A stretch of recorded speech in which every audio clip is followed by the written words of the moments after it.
From ContainerDays Hamburg, this video is proudly presented by Dux IT. Hi, everybody. Thank you for joining us. Thanks, Santa. My name is Alexander. I'm the founder and CEO of Dux IT.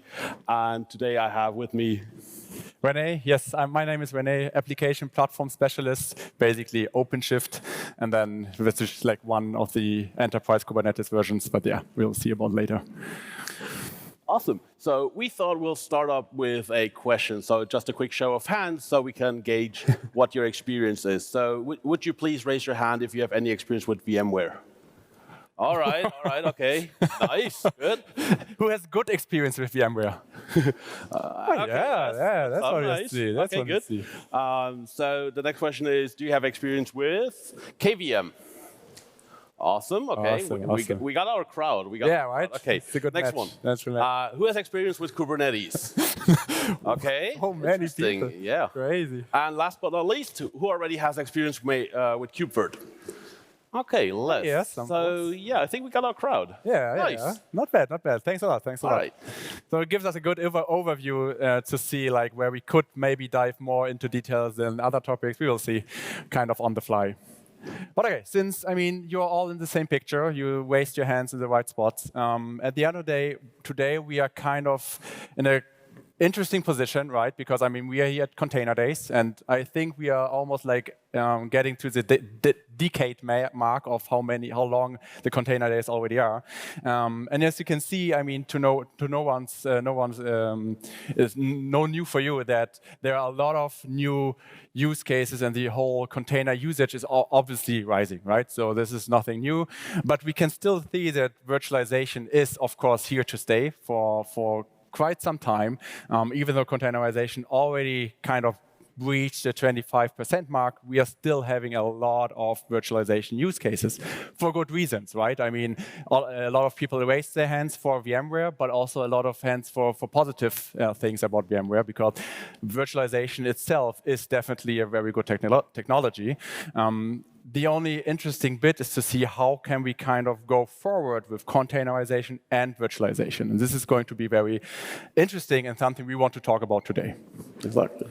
So, in general, a lot of when I'm me as a person, I'm more on the sales and a little bit technical side. When I'm talking with a lot of customers, I usually tend to see a lot of what you can see right now. I see a lot of customers having any hypervisor, a lot of them being VMware, from VMware. And then if they have some containerization needs, you will see a lot of, IT departments or teams working on having their, Docker or Podman instances just running in their virtual machines they kind of get from their infrastructure department. So almost like briefly a shadow IT, basically, because usually the infrastructure team is taking care of the hypervisor and virtualization layer, and suddenly there are all the teams spinning up all their own Dockers, all their containers in there, and then it's getting pretty hard to kind of manage that.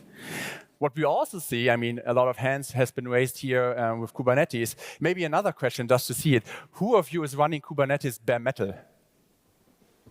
Oh yeah, some of the hands, not bad. But at the end of the day, a lot of people and a lot of customers have Kubernetes virtualized, which means you have, again, your hypervisor and then your virtual machines and then Kubernetes on top, right? So one of these scenarios we see here are very often seen, and you slowly see more of the right side, right? But nonetheless, a lot of this combinations. So today, what about we kind of do it differently? Instead of having your virtualization layer and then Kubernetes on top, what about we kind of mix it up and say, well, why not do virtualization on Kubernetes? At least theoretically, theoretically, right? But this is kind of where KubeVirt comes into place. Yeah, so KubeVirt is a CNCF project. It has over 280 releases by now, and it's widely adopted at large enterprises. So we would consider it rather stable to be actually used in your enterprise maybe as well. And the other thing I think that really shows how wide the interest is that you have over 230 contributing companies, which means that a lot of companies also contribute back, make the product better, develop it, and moving forward. Yeah, and I think, it's awesome nice to say. I mean, it started, I think, 2016, if I'm not mistaken. So we are also approaching like the decade mark of how long this project has been alive and well maintained and matured. So it's nice to see that it's still something rather newish to how much it has been used, but it still has a lot of development phases already in there. Right. So we thought we'd start with a conceptual comparison, because many of you might have seen already how VMware works or maybe how KubeVirt works, but I thought I'll walk you through maybe some of the differences. So we all run stuff on hardware. Whether it's our hardware or somebody else's, we all need the hardware at the base. And then I'm going to start off with the right-hand side for you. No, sorry. Left-hand side for you, with what we consider, a conceptual overview of how VMware works. So at the bottom, you then have your kernel, which in this case is VM kernel, and ESXi as your hypervisor, which is everything like a bundled product that you could get from VMware. And then obviously you need a control plane. Everything needs a control plane, and that's then a virtual machine called usually vSphere, for instance, and it comes with a Linux kernel and then the control plane application. But why do we run VMware? Obviously, we want to run virtual machines. So if we have another virtual machine, we get another kernel, we get some dependencies, and then you have your application. And then VMware also comes with Tanzu, which is a Kubernetes solution by VMware. But because you have the VM kernel at the bottom, you can't do containers natively. They don't support it. It is a Linux kernel thing after all. So if you want to do Tanzu, you get another virtual machine with a Linux kernel, which then offers you the Kubernetes runtime, and then you can have a container inside that virtual machine. So that's kind of how we see VMware on the one hand side. And then on the other hand side, we wanted to show you how the concept works with Linux and containers, and then also KubeVirt. So again, you got the kernel. Here we got the Linux kernel, and the hypervisor is KVM. And then you have a container with the Kubernetes control plane. And if you want to use KubeVirt, you get another container now with the KubeVirt control plane.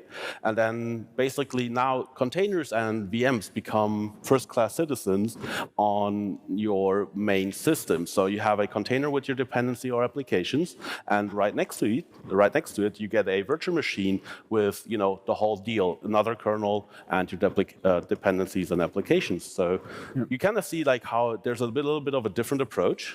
And I think, starting with this, let's go. Sure. A little bit of a tech overview on that. Like this was like the architectural overview, right? And then we want to dive a little bit more into KubeVirt. I think the main thing to kind of consider or think about is like how exactly does it work? And we saw on the conceptual overview that we kind of boldly stated that we have containerization or containers right next to virtual machines. And theoretically, it's like that, but on the surface, I mean, KubeVirt, as the name indicates, is something you run on Kubernetes, right? That means that we have to start containers and work with containers. So how do we actually achieve that? And at the end, it's all, again, no magic behind that. The thing we do is that everything we need to run a virtual machine is being done from a container. So we start a container, there is like the Virt launcher and also some processes to do the monitoring and so on, but it's being started from the container, and then from the container, we are creating the virtual machine like natively on the KVM hypervisor. So theoretically, again, we are having a container, but we are leveraging virtual machines natively. So basically what you're saying is, since a virtual machine in Linux is a process and a container encapsulated process, we're already there. Like yeah, just like that. I mean, that's what containers are for, just as you said. Just another process we are kind of isolating. And in this case, it happens to be a process starting and managing virtual machines. So on the surface, nothing too new. It's just that we're now combining these two worlds, basically. But say that we want to leverage the underlying thing that both kind of need similar things. They need CPU, they need memory, they want to have storage, they need network capabilities, but fundamentally, they share similar goals. And now, just a screenshot I made some time ago. Like this is like from the OpenShift console, but it doesn't really care. At the end of the day, it's just a nice visualization. But you can see this is how the processes in one of such containers looks like. So this container basically started the virtual machine, and as you can see, it's just a handful of processes that had to be started, and then everything else is then running natively. The virtual machine itself is running natively, and the container doesn't really have that much overhead. It's just doing what it needs to run and manage the virtual machine.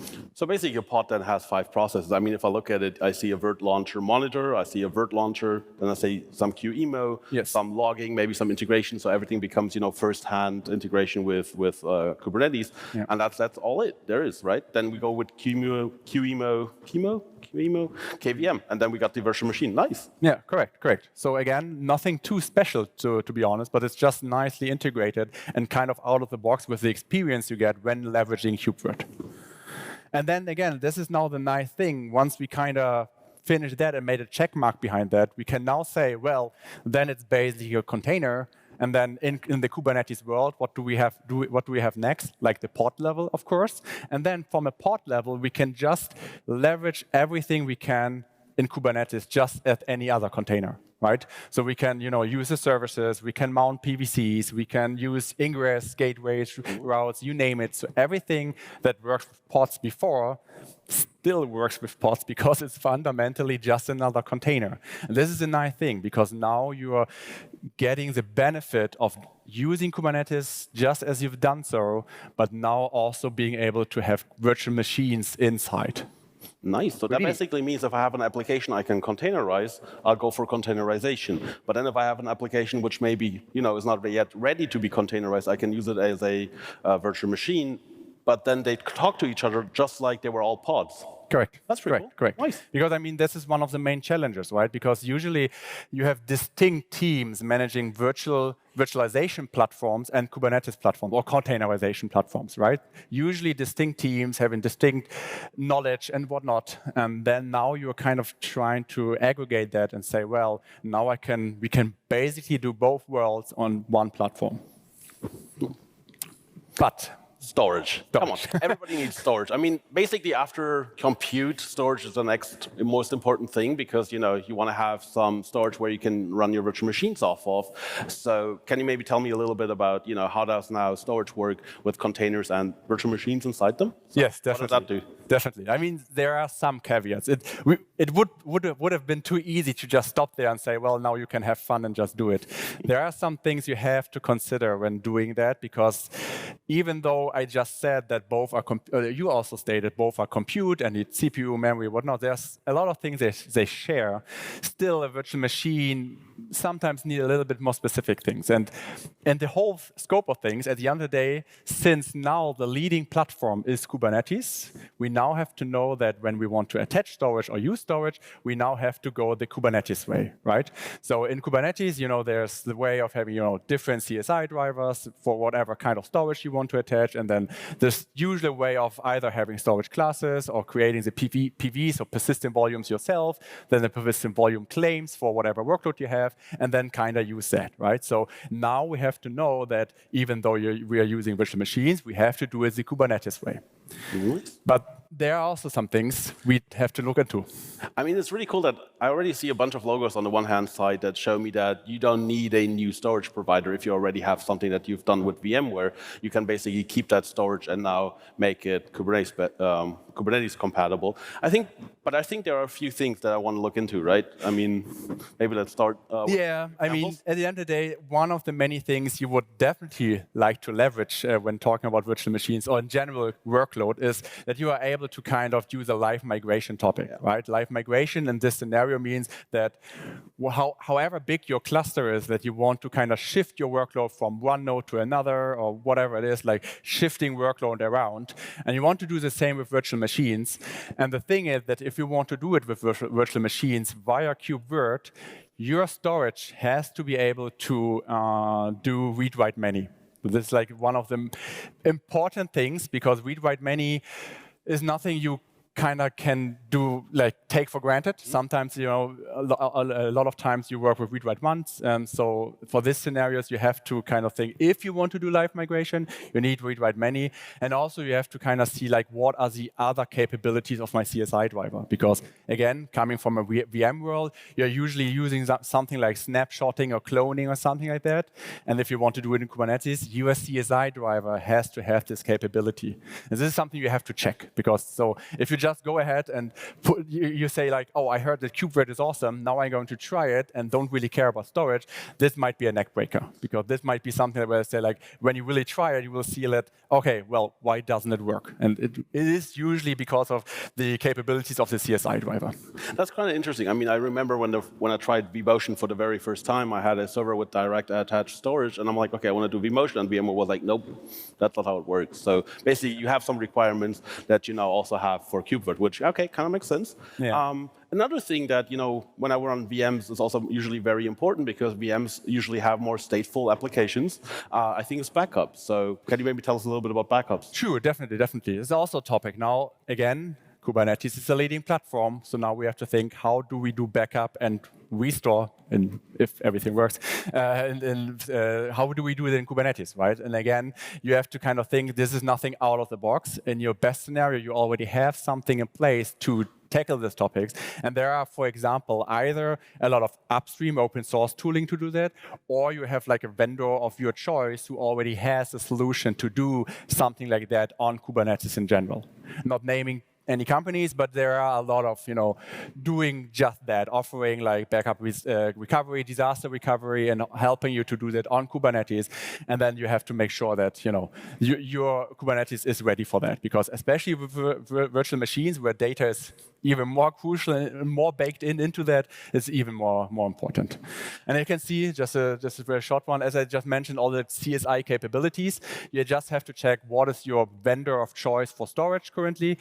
In the best case, it's for maybe some of the bigger vendors, or namely vendors and they have a well-maintained CSI driver you can just leverage. And in most cases, they are already ready for that. They already offer read-write many. They already offer snapshotting and what's not. So that's pretty awesome. So we get the data saved. And I think we're going to talk about YAML a little bit later. So we're also going to tell you a little bit about YAML stuff behind this. But for now, okay, we got the data saved. So what's next? I think storage.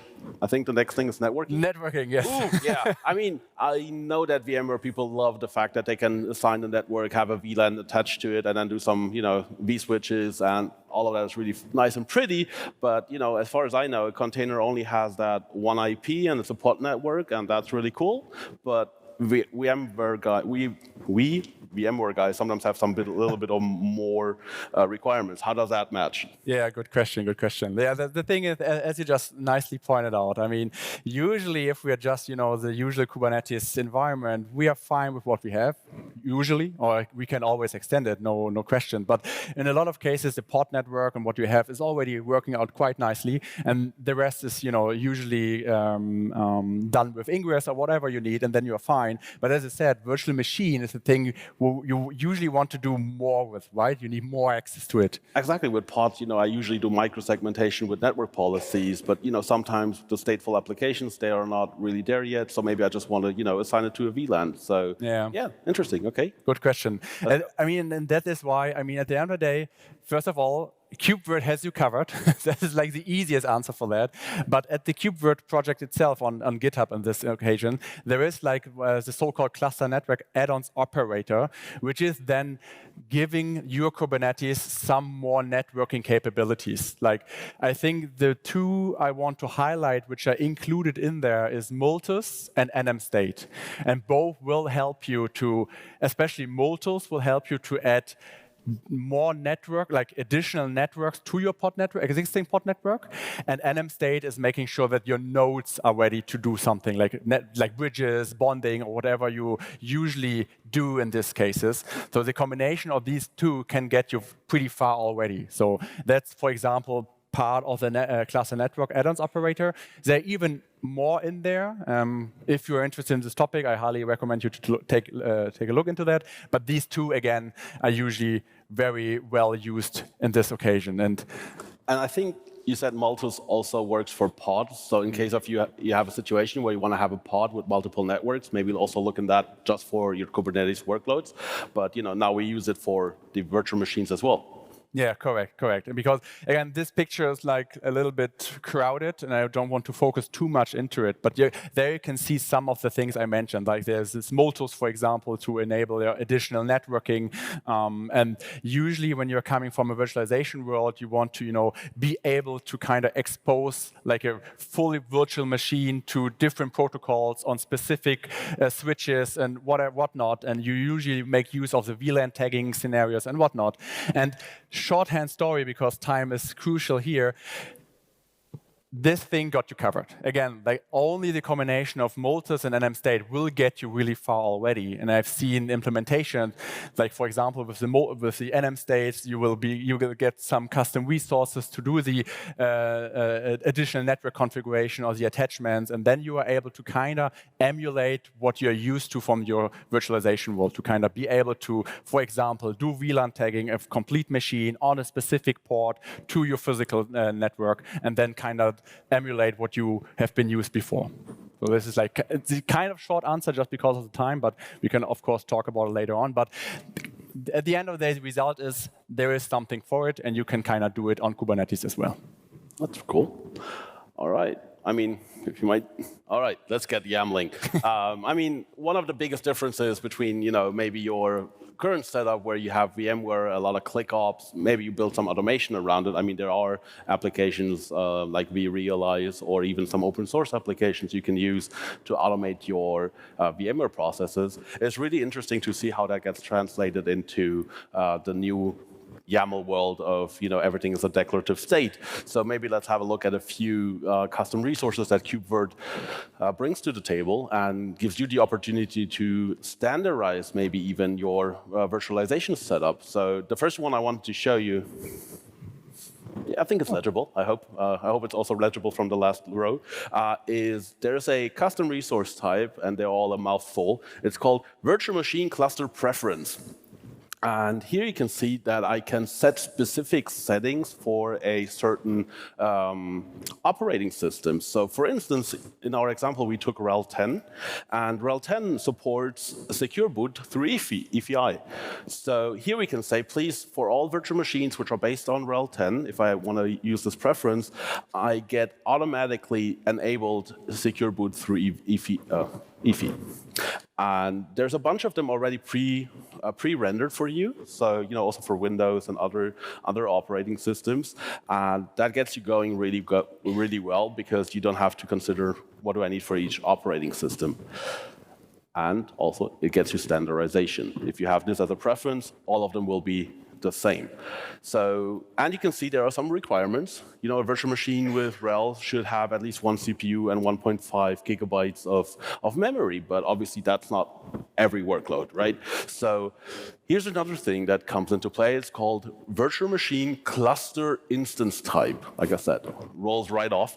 And here I wanted to show you an example. It's called U1 X large, and it just specifies, hey, this is a general purpose virtual machine, and it comes with a standard or very typical 1:4 ratio, so you get 4 CPUs and 16 gigabytes of memory. So we got the operating system, we got our sizing, let's bring them together. And there's actually a tool that helps you create virtual machine manifests. It's called VirtCTL. And I said, hey, listen, VirtCTL, I want to create a VM. It should have U1 X large as sizing, and it should be a RHEL 10 preference. And what it gives me is basically a YAML manifest, which I then can work on and extend, which I actually did, and I'm going to get to this in a moment. And you can see on line 6 to 9 that my preferences and my operating system are now already referenced, which means that I no longer need to care about sizing or those special options. They are basically generalized into that separate custom resource. So that's kind of cool. It makes it way shorter, and that also maybe gets you in a situation where not every virtual machine is different. It gets you to a situation where you have more standardized, more maybe a cloud-like situation where you have standardized instance types, which, by the way, also makes it maybe easier to do internal billing, because you can now, it's not like per megabyte RAM, it's per that instance type is going to cost you that much. It makes it way easier for you. The thing I actually added here, that's not something that virtctl outputs automatically, is I wanted to add the networking device. So you see from line 13 to 16, hey, listen, I want a networking device. It should be in the default network. And the default network is on line 18 to 20. And it's just a regular pod networking, but that's where the Malthus comes in. That's where you can expand on. And so if I have all that, I got all the YAML manifests. Can I do something cool with them? As always, I think a lot of people agree that the awesome thing you can do with YAMLs is GitOps, right? I mean, just as a heads up, like who knows GitOps, or just a hands up for GitOps? Yeah, I mean, yeah. Maybe. Awesome. Who doesn't know GitOps? Don't worry, we just want to know if, I don't see any hands. Awesome, so we can. No, but I mean, at the end of the day, that's just, just another YAML manifest you can now kind of use for your GitOps process, right? All of them, you can, standardize the instance types, your preferences and all that, and even your virtual machine instances, and just use the same concept as before with all your GitOps approaches, and just add it there as well. So we, again, got like automation kind of granted here, just out of the box with whatever you already do. All of you know GitOps, most of you will probably already use it and have implemented it. It's just another YAML category you're now going to GitOps as well. So this is awesome and makes a lot of easy out of the box. But that also means that I might have to change some of my processes. I mean, maybe, they were very imperative and somebody needs to click and do something. With GitOps, you might have to rethink a little bit those processes. But we believe that actually it's a change for the better, because you get more into a declarative state and go away from an imperative configuration. 100%. Okay, so now for the last part, a little bit about the migration itself, at least to give you some idea or some hints of what to do and how to tackle this topic as this. Well, we kind of said it's a transformation journey, right? And we wanted to give you all the basics, so when you start your journey, you have the terminology down, you know what they were talking about in those different tools. So I hope we got that. And now let's talk a little bit about what to actually do. So it's easy, right? It's just write the YAMLs, right? So we have just seen it. We just have to use it now and write it. But of course, it's just half of the story. One of the bigger stories is obviously the data itself, right? Because at the end of the day, the YAMLs are great for defining your state of the virtual machines, whatever you need. But it only is really useful if you have the correct data for that. So data is obviously the operating system itself, or even full VM disks, which contain all the data, the image, the OS, and whatnot. So you want to kind of leverage that to make a VM which actually does something. I actually saw an example that utilized the CDI to say, hey, listen, I want to have the Fedora cloud image, which is basically just a compressed root file system. And the CDI allows you to convert that into a container image, which, by the way, can also be stored in your OCI. So you kind of get the standardization of storing stuff also in the OCI with KubeVirt. And then you can use that container image, which includes like a Fedora-based image, as your basis for the actual virtual machine. Correct. So CDI, again, it's right out of the KubeVirt documentation. You have to install it. Once you've done that, you can leverage the new custom resource for that. It comes with the CDI and with data volumes. And then you can basically start to kind of get the VM images in there, and then, as OS, as bootable images, and then kind of start from there. But it still means kind of a lot of manual work to do so, especially with bigger environments. It can get a lot of, a lot of work to do that. But luckily, Maybe one thing about CDI, you said you have to install it, but it's a process that you kind of also only have to do once. Yeah. So once you have that OCI image in your OCI registry with that operating system, you obviously can reuse it for every single cluster you have. Definitely. Which also helps platform teams to prep some stuff that other teams then can consume. Correct. So it's a straightforward process, and once you have it in place, you can just reuse it all the time as everything. Just another new custom resources you have to manage and implement, and then you're fine with that. But again, kind of manual task to do so, especially at large scales. But then again, there is something that got you covered for that as well. So there is something called Forklift, also another upstream project, which is leveraging CDI in the background and is doing it for you to a certain degree. Because what you can do there is in Forklift, you can connect specific sources, like, for example, your VMware instance or even OpenStack or whatnot. You can kind of connect them to your Forklift instance, and then Forklift is able to scan these and then create the manifest for you. So it's a lot of more automated, and then you can start from there on to kind of see, okay, now I have the YAMLs, now I can think about how to do the migration itself. But it helps you to kind of get the first overview. What VMs do I have? How big are they? How do I want to size them? And what resources do I need in Kubernetes for that? And Forklift is basically doing that for you. So Forklift, again, is like the tool to go to if you want to get actual VMs into, like existing VMs, into your Kubernetes cluster. I want to add 2 points to that. First of all, I love the name. It kind of really tells you what it does. It goes somewhere, gets the package, and then moves it over to a different platform. I really love the name. But by the way, Forklift also has 2 modes. There's a V2V mode, which does virtualization to virtualization. But there's also a V2C mode, which tries to convert a virtual machine into a container. It sometimes works. Maybe your specialized application does not fit the bill. But that's definitely also something you might want to look into to, maybe downsize some of those virtual machines into containers. Yeah. So that's something Forklift does as well. Yeah. So in a nutshell, basically, the way to go forward is of course, know your YAMLs, know your custom resources, know what you get into getting KubeVirt into your Kubernetes cluster, and then thinking about leveraging something like Forklift, which is, again, using CDI in the background to get the actual VMs in place and then into your Kubernetes cluster. Okay.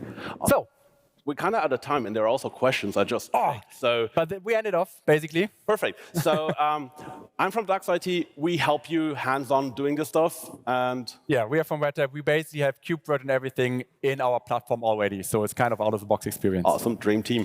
Basically. All right. Let's go to... We also have some sources and further reading. The slides are going to go online. So let's go to the Q&A. So thank you very much. Thank you. Thank you.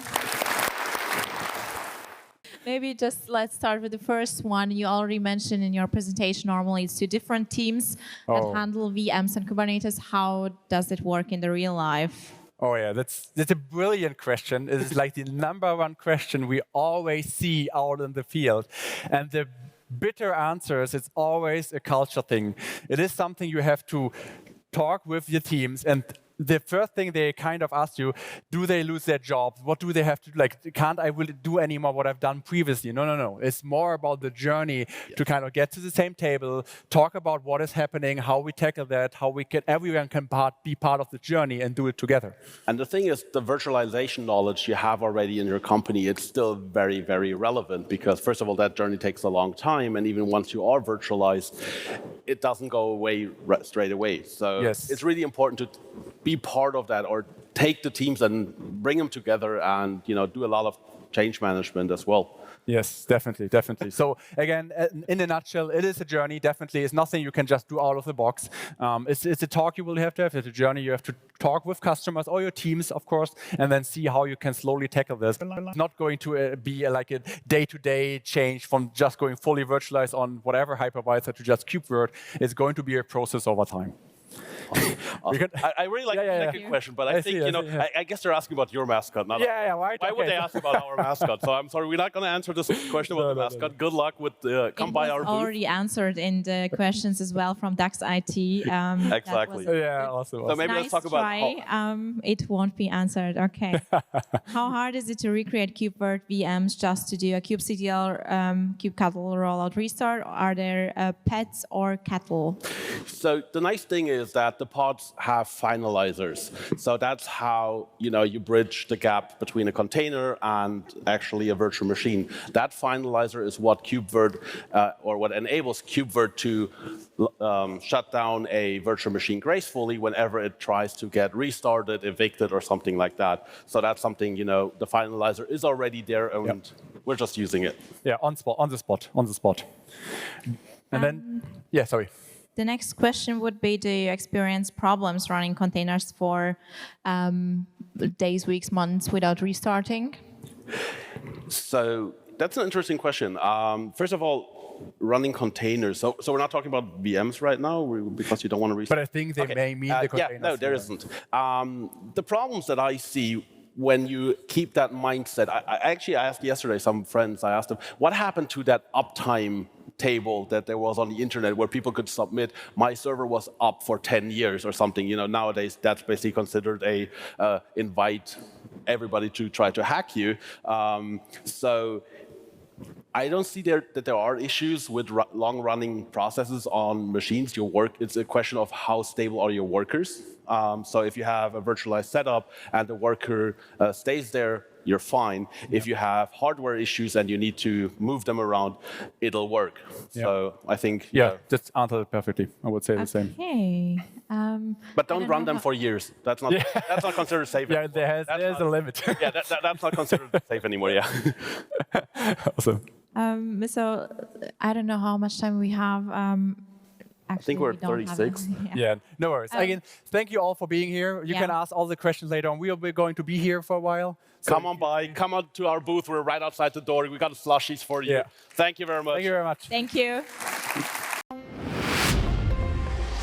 From ContainerDays Hamburg, this video is proudly presented by DAX IT.